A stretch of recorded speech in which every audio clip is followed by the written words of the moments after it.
Mesdames et messieurs, bonjour. Aujourd'hui, nous tentons un tant soit peu de vous faire une présentation de la grande mosquée de Boko. Donc nous sommes ici à l'entrée principale, faisant face au carrefour de la route venant de Touba. Eh bien, à Boko, il y a actuellement en activité 3 mosquées.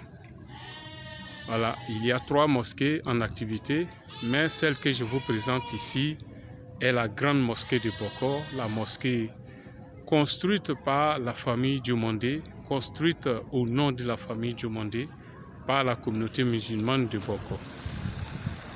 Eh bien, cette mosquée se présente comme suit. Nous sommes actuellement sur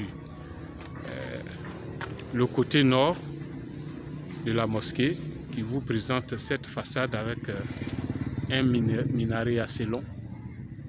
Voilà, nous sommes sur le côté nord de la grande mosquée et vous voyez dans le fond l'ancienne mosquée de Boko. Vous voyez dans le fond l'ancienne mosquée de Boko que je vais vous présenter plus brièvement à la fin de cette vidéo. Mesdames et messieurs, nous sommes maintenant en face sur le côté est de la mosquée et vous pouvez admirer toute la splendeur du minaret.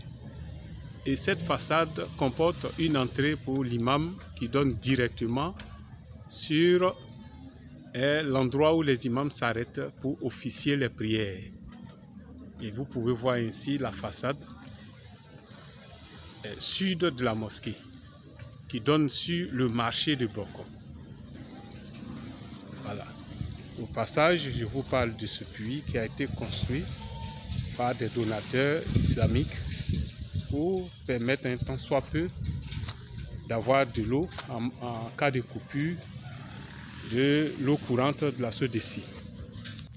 Chers amis, je vous présente ces toilettes qui ont été construites en même temps que la mosquée pour permettre aux fidèles de trouver un endroit où se soulager juste avant les prières et pour faire les ablutions. Voilà, donc ici ce sont les toilettes de la mosquée de Boko. Ensuite, je vous présente ici l'arrière de la mosquée ou la façade ouest de la grande mosquée de Boko. Voilà, elle se présente ainsi. Et ce que vous voyez en haut, en fait, répond au fait que la mosquée a été prévue en plusieurs niveaux. Et le premier niveau a été d'abord mis en service. Actuellement, les prières s'effectuent dedans. Mais il est prévu que la mosquée sera construite encore en hauteur. Voilà. Donc voilà un peu comment ça se présente. Chers amis, nous avons enfin cette ancienne mosquée qui se trouve actuellement dans l'enceinte même de la cour de la grande mosquée de Boko. Et ce que vous voyez, c'est l'ancienne mosquée de Boko. C'est ici s'effectuaient les prières avant la construction de celle-ci. Voilà. Donc pendant des années, ce local a servi de lieu de prière.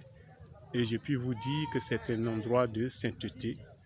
C'est un endroit où, lorsque vous avez la chance de prier à l'intérieur de cette mosquée, vous pouvez obtenir des bénédictions exaucées. Voilà. Chers amis, je vous présente cette grande place à l'arrière de la mosquée qui sert aussi pour les prières de la Tabaski et du Ramadan. C'est l'espace sur lequel les fidèles musulmans se rencontrent les jours de Ramadan et Tabaski. En plus de cela, je peux vous dire aussi que c'est ici la grande place de la gare routière de Boko. Ça, c'est la grande gare routière de Boko. Et vous pouvez voir dans le fond le bâtiment qui a été construit pour les transporteurs par la municipalité.